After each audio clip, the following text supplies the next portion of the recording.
What's up, everybody? Welcome back to the Ableton Music Producer Podcast. This is Dan Giffin. Really excited for this episode. I am starting a new thing where I am highlighting the best of the episodes, starting from the beginning of the podcast and going all the way through. It's kind of crazy. I've had 82 episodes now and just really appreciate your support. Speaking of, if you guys haven't liked and subscribed to the podcast, wherever you might be listening on the interweb, Spotify, Apple, wherever, if you could do that or leave a review, I would greatly appreciate it. It'd be super helpful to me and this podcast. Also, if you want to be the first to listen to new episodes when they come out and get new content teaching you Ableton Live, free downloads, other stuff I'll be sending your way, go to liveproducersonline.com/newsletter. Join the newsletter. I'll send you cool stuff, and it's a good way to stay connected. Today's episode is sponsored by our friends at Melodics. Melodics.com. Go there, download their desktop app. It's a really cool way to grow your skills producing in the studio. I've had a lot of fun with it, and I think you will too. You can plug in almost any MIDI controller or your electronic drum set and practice playing all the time. They've got lots of different genres, and it's just a fun way to gamify your practicing experience. It's way better than Rock Band or Guitar Hero, and it's something you can actually use in your music productions and to become a better performer, producer. Go check it out, melodics.com, and download the desktop app for free. Or if you decide to join the subscription, you'll save 20%, which is wonderful. The discount code LPO-20. That's LPO-20. Today we have the first 15 episodes that I ever did, and I basically cut out the best highlights of the guests that we've had. Starting with the first episode today is episode 11 with Danny Wyatt. He's been a good friend, mentor of mine, and he has a great episode talking about mixing and mastering and his process. So he shares a lot of good insights, and without wasting any more time, let's check out episode 11 with Danny Wyatt. When somebody, say, sends you their song, right? They've produced it. They don't really know much about mixing or mastering, and they just send you a song and they want you to mix it. What's some of the first initial steps that you take approaching a brand new mix? Sure. Yeah. I always ask for a reference track because it's art and it's crazy subjective, which is a good thing. And I have my taste, but I also want to see the producer's vision. So I'll ask for a reference track, not to match it, like I'm going to match the kick drum, but just to get a vibe. And so the first thing I do is I listen to the reference track the whole way through and just try to see what they, guess a little bit what they were going for, what they liked about it.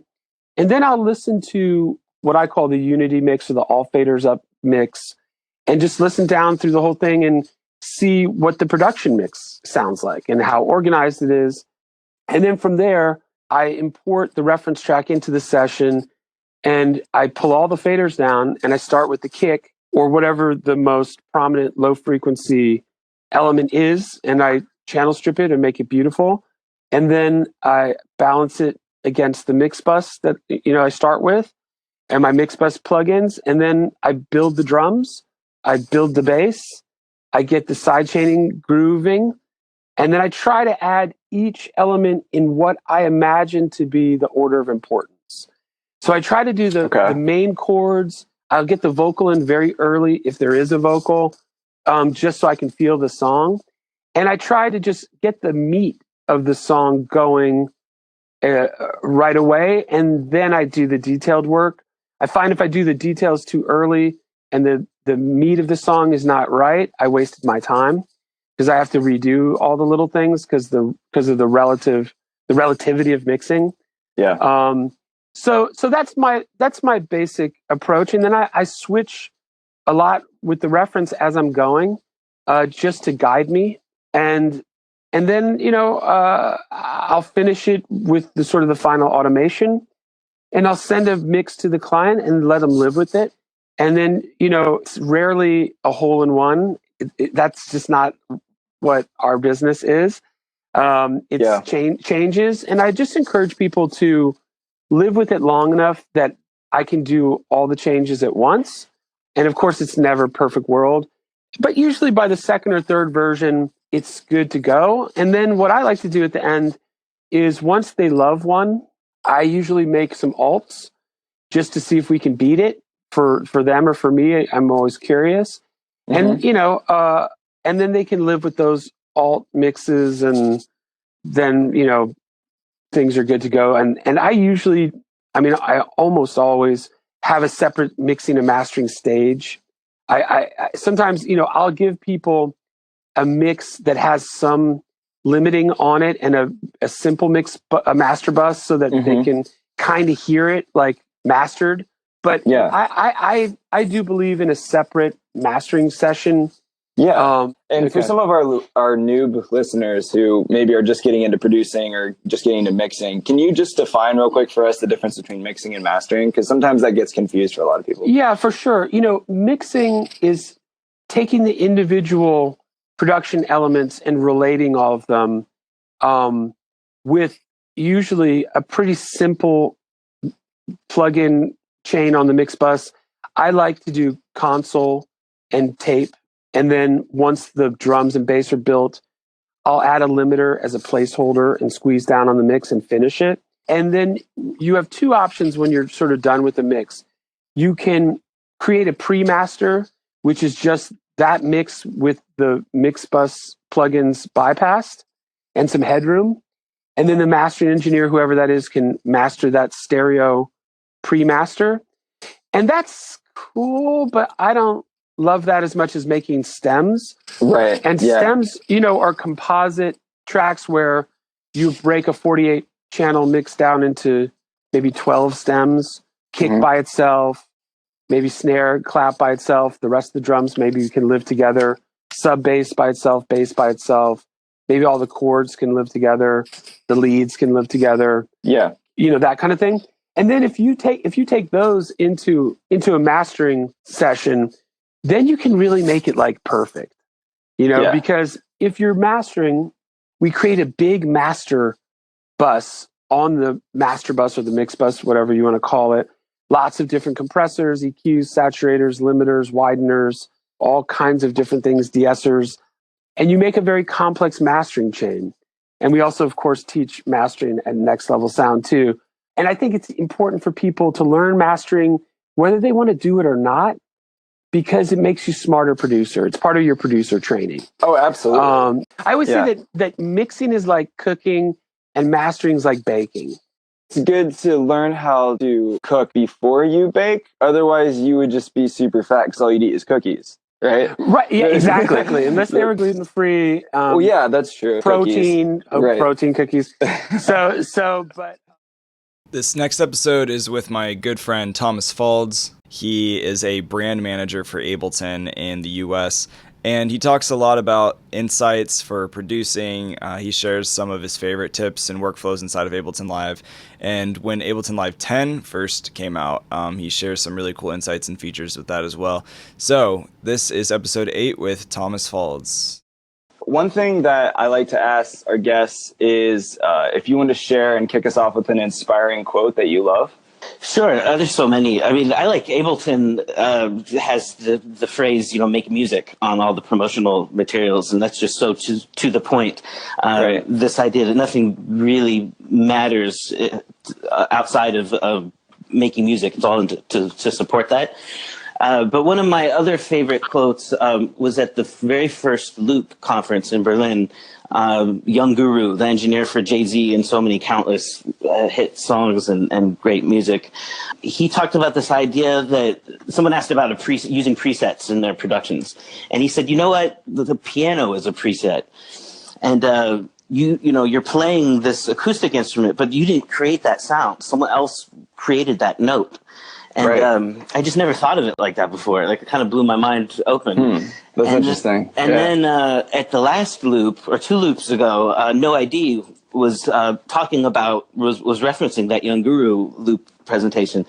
And he talked about not only is the piano a preset, but a sample can be like a piano. You could take a sampled sound and be a virtuoso with it. It depends on how you think about it and what you do with that sample. Right. And that made me think of, someone like Jay Dilla that does, so many magical things with, pre-recorded audio. Sure. Those are just some of the quotables that has come out of Loop. I've heard from several producers that like a lot of songs have already been produced or created, but there's so many ways of interpreting that or taking that sound that's already been used and making your own in a lot of different ways. You know, I mean, there's so many hit songs that use the same chord progressions, but they're all their own song. It's what you make out of it. And I think the same is true with like sound design. Like you were talking about presets, taking that same sound or preset, making it into something completely different and making it your own. Yeah, sometimes, the sophistication is in the details of things, Sure. A lot of people think all hip hop sounds the same or all jazz sounds the same. But if you really get into that music, you realize that it's the subtle details that makes all the difference. Next episode is episode 10 with Matt McCoy. He's the founder of Loop Community.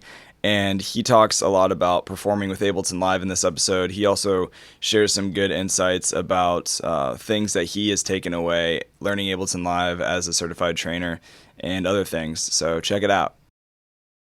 I'm a big Steve Jobs fan. I mean, there's a lot of quotes by him that I really love, but one of my favorites is that simple can be harder than complex. You have to work hard to get your thinking clean to then make it simple. And I relate to that a lot just in developing products for Loop Community, because a lot of what we do at Loop Community is take complex things and try to make them simpler for people.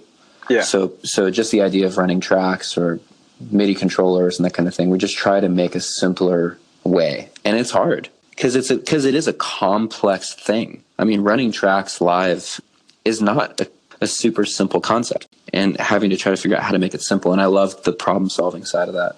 Yeah, absolutely. I totally agree with you. Simple is better. In the world of like so many different plugins and sounds and different, workflows as far as pulling off your live performance and, which controller should you use, what software is right for you, how do you play your instruments live? There's always like 600 means to an end when it comes to performing live music or even just recording and producing and creating. But, simplicity is key. Right. Shared that quote, man. Yeah. True. I knew this guy who was a graphic designer that I worked with, and he would try to design stuff really clean and simple, but what he would tend to do is just keep adding layers and layers and layers and making it really dirty looking. And it was almost like by the end, it was just like, well, that was like his intention. It was just like, well, we're just going to do like this really dirty grunge look. Right. But really it was because it was actually a lot harder to make a simple graphic than it was to make a grungy, dirty look. Right. Yeah. No, that's true. It's like when you clog a toilet with too much toilet paper, you can only shove so much in there before it just gets dirty and complicated. Right. Right. Exactly. Yeah, and I think the same thing applies with music. Sure.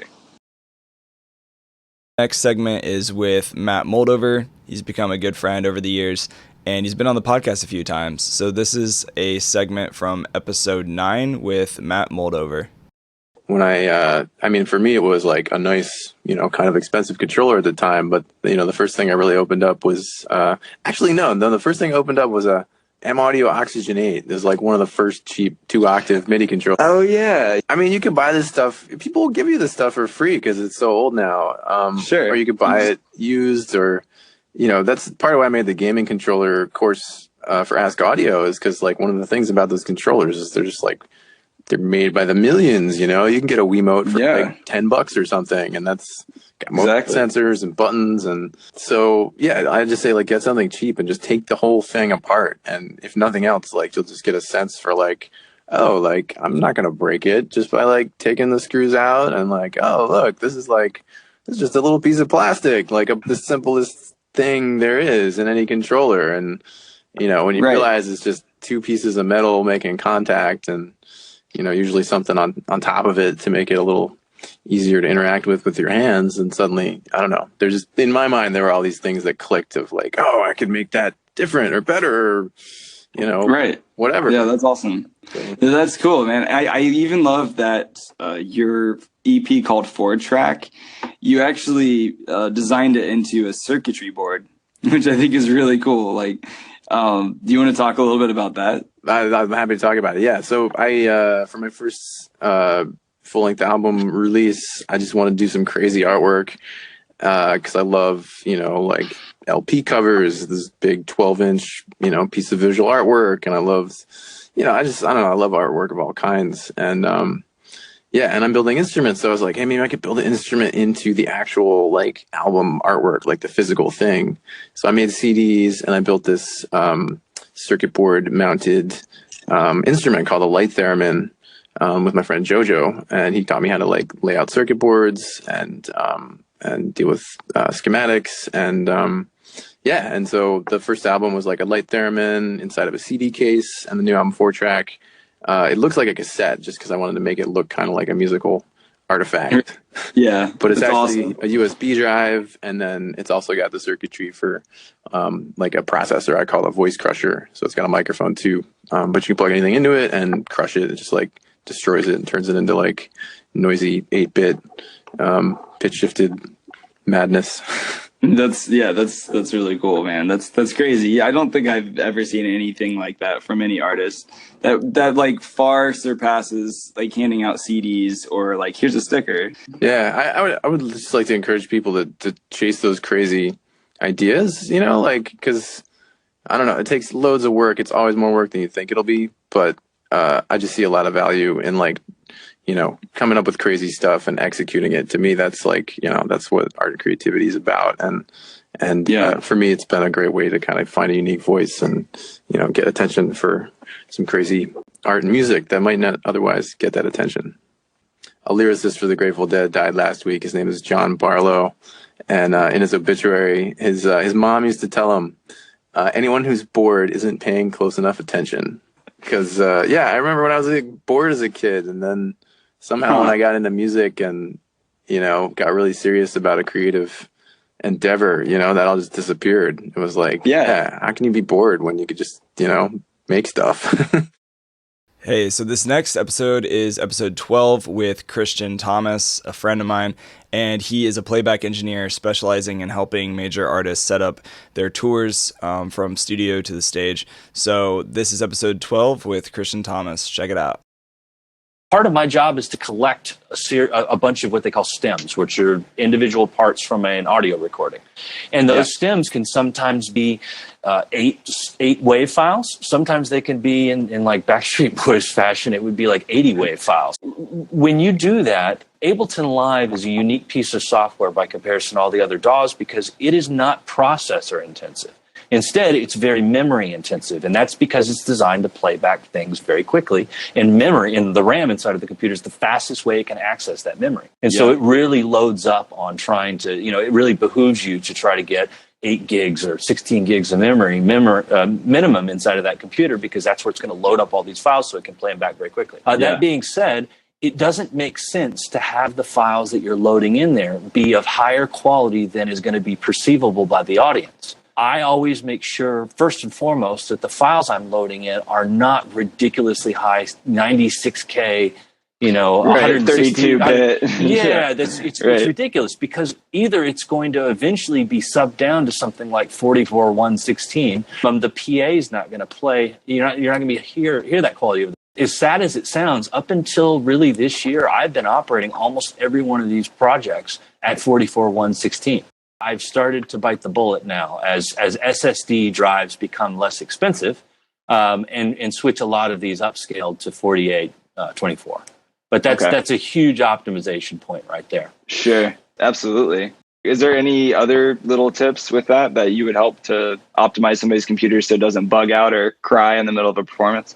And this kind of goes without saying, but it needs to be said, is no matter what, always make sure you are planning to run from an external audio interface. And I say that because I've gone out on the road and seen major productions that I didn't have a hand in, where these guys are running it out of a 2-mix out of the MacBook Pro audio output port. You're just running it aux out, really, That's like it. the headphone jack. That's crazy. I've met a few people that have done that, and I've never personally done that. I mean, I understand the simplicity of not having to carry around like a big 8-channel interface with you or whatever, but well, you have there's a huge amount of pluses to it, and this goes not just for people who are using the software; it goes for people who are using it in a DJ environment too. As soon as you as soon as you introduce an external interface, you remove not only do you get all the features, but it also dramatically removes latency. And most importantly, it removes the any additional interference that come from things like somebody putting their cell phone too close to your computer. That's such an important thing that is oftentimes overlooked just because you can put a MacBook in your backpack and travel around the world. Doesn't mean that you shouldn't take a little half-space rack unit with, like a little Mo2 Ultralight or something like that doesn't take up that much space, but man, does it help. Man, thank you for sharing that. Yeah, are there any other like MIDI controllers that are out of the box for Ableton that you recommend to people to use for live performance? Yes, the caveat being that if there are Ableton specific controllers, if they're Ableton Live specific controllers, chances are they have a huge amount of features on them. And as a result, they probably have more than what you need. The last thing that somebody who's performing on stage is to sit there and say, oh, wait a minute, which one does this button do? So the reality is only, don't get the thing with the most blinking lights and buttons, because realistically, you're the only person looking at it. So get the one that has the exact amount of features you need, the amount of rotary encoders and those kinds of things. Right. In most cases, something like one of the Roland MPD products is probably your better bet. This next episode is episode 13 with Mikas Anguelov. He talks about how artists are really coming up remixing music these days. He runs the website WeMakeDanceMusic.com, where you can download remixes or stems from fully produced Ableton projects and more. So here's episode 13. I took a track and I remixed it in 2 hours. It was a completely different track. It was new completely, because I was like, oh, this is good, but I feel like changing this. I feel like changing that. And it was more trancey. Ended up being more like progressive electro-y. So there's really a huge potential. And let's be honest, house music's been created from people sampling vinyl, hip-hop vinyl, and soul vinyl. So this is the root of what we are doing. That's always been. And I think this is the new generation where you have a complete package that you can go on with it. You have a project, you can remix it 50 times. That's not a problem. You're going to make 50 different versions of tracks and go on and go on. So, no, absolutely. And I love what you just said, because I went to a music festival called Electric Forest in Michigan last weekend, which I'm still recovering from. It was an amazing time, but I was absolutely blown away with how many people are actually remixing other people's songs and playing them live. So, I mean, it was just it was crazy. I felt like a lot of the artists on the main stages were spending 60% of the time spinning songs that weren't theirs, that they just chopped up and ended up turning into their own, which is really cool. And so we kind of live in that world today. It seems like that's how a lot of artists are getting noticed today, is by taking other people's songs, remixing them, and then posting them on SoundCloud or whatever. And it seems like there's a lot of people who are getting noticed by labels or by other followers and fans who fell in love with the song that they heard was remixed, and maybe they like it even better the second time around. Yeah, the mashup and remix scene is bigger than the original scene itself. People, they want to remix Major Lazer or Stevie Aoki or something like that, or they want to, because they get inspired from that sound. That sound resonate with them, and they're like, wow, I want to do something with that. So they put their input in it, and they create something new, and then maybe eventually Stevie Aoki might end up listening and hearing the track or something, and they might get picked up, because this is actually the case of a lot of people. They get picked up because they rework some track, and they're like, wow, this guy is good, man, let's see what else you got. DJs, of course, want original content, If you want to set yourself apart as a DJ, you have to have original stuff that only you play, because everybody can go on Beatport and buy tracks, It's just a matter of $2 and the top 100 is played by a lot of people. But then do you have your own edits? Do you have your own inspiration? Do you so I think another thing to do with the projects we have is you can take a track, you can mash it up, you can do anything. And there's quite a few projects that are inspired by popular trance track or future bass track, and then you input whatever you feel like into it and then play it. This is so what I think will make people stand out is to have really fresh stuff. They can play their podcast, fresh edits, or ID that nobody knows about, that they made. Next episode is episode 14 with my friend Gardner Beson. He talks about a lot of things. He also did a 1-year challenge where he made a song every day. Check it out. This is episode 14. So a lot of mistakes that my students make is they'll immediately start to invest in some sort of a controller setup or some sort of a setup that involves expensive audio interfaces, et cetera, my advice would be just start hammering out songs in the piano roll using the default plugins and effects and stuff and whatever your DAW of choice is. Of course, I guess we could talk about Ableton, right? So sure. I would be like, listen, just get Live Suite or Live Standard and start writing a track using the instruments and learning how synthesis works, because you've got everything you need in the software to actually learn all the basics and even some way more advanced production techniques because of all the great utilities that are built into the system. Don't invest in plugins. Just save your cash. Make sure it's something you actually want to do, and see whether or not you're capable of writing a good track. It's like, so when I was a kid, I lived in Charleston, South Carolina, which is close to the ocean. It's on the ocean. And so sailing was a thing. And it wasn't like, not like, Northeast where it's like a frat boy kind of thing. Like down here, it was a fun thing. Like everybody had a sunfish if you were going to the beach, which is a really small sailboat. That's cool. That sounds warm and fun. It is. And it's not an expensive thing either, but if you want to be a sailor, like you want to sail a big boat, you have to learn how to sail a sunfish or a dagger or something like some sort of a really small sailboat, because it's 100 times more difficult to sail a small sailboat than it is to sail a bigger one. But the right. Concept is all the same. So it's kind of this proof of concept. So that's why I tell my students, like, you need to start and have a proof of concept in the software using the defaults before you can justify investing in this as a career, right? Because the price tag just gets bigger and bigger and bigger. And I've seen so many producers, try to get into it, invest in all this heavy equipment, and then they're like 3 months later selling it all, and they're at a loss. And it's like, you could save yourself all that worry and hardship just by seeing whether or not you're actually capable of writing music effectively. Yeah. You know? A lot of the Ableton students I teach at the studio and online, everybody's like, well, what plugin should I get for delay? And it's like, you realize Ableton already has like 600 delay effects you can use, and it's like understanding your DAW, I feel like makes you more creative, because it's no longer you just rely on like the sexiest presets from every plugin that you purchase, and then you're super broke and you still don't know how to make music.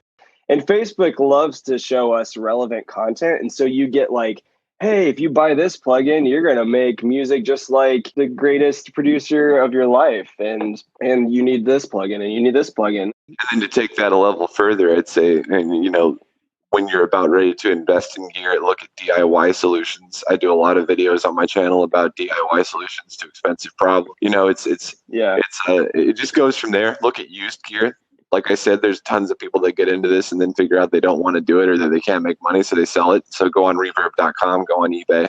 Save your cash. Figure out if it's something you want to do or not. We have the most expensive hobby, but it's worth it, right? It's really, you can just write it off as therapy. Video gear, man. Audio gear has nothing on video gear. For every $1 you could spend on an expensive piece of audio gear, it costs $5 for that same piece of gear in the video world. It's ridiculous. Yeah. So hopefully you got into Bitcoin like 10 years ago and now you can afford it. And you can afford it, maybe. Last but not least, this is episode 15 with my buddy Ben Spilker, and he shares some good insights about producing for newbies. And yeah, I hope you guys enjoyed these little tidbits of episodes. Here's episode 15.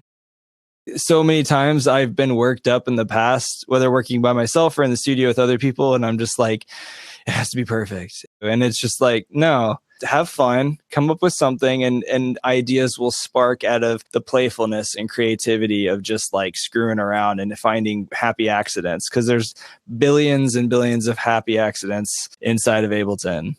Like what I've found is really the attitude you got to go across Ableton is what does this button do?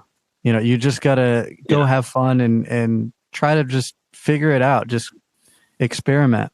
You'll come up with some really interesting happy accidents if you experiment. Right. All of my favorite songs that I produced and favorite songs that my like fans and followers have liked were songs that I didn't overthink it. I just kind of did it. It just kind of happened.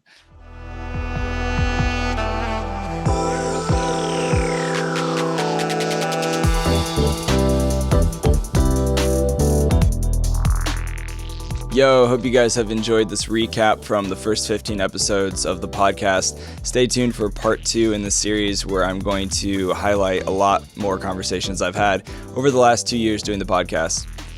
Also, if you haven't purchased Ableton Live 11, the latest standard or suite version, I would be glad to hook you up with a massive discount. Go to liveproducersonline.com/buyableton. Happy to hook you up there.